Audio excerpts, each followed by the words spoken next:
Hello guys, চলে এলাম একটা নতুন ব্লগ নিয়ে। তো আজকে আমরা যাবো হলো 300 ফিট পূর্বাচল। তারপরে সুন্দর একটা ড্রেস পরে রেডি হয়ে নিলাম।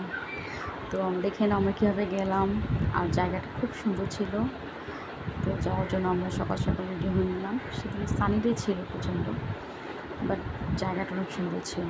তো দেখে নাও কী করেছি, সুইমিং করেছি, সব কাজিনরা মিলে একসাথে অনেক মাস্তি করেছি, খাওয়া দাওয়া ছিল।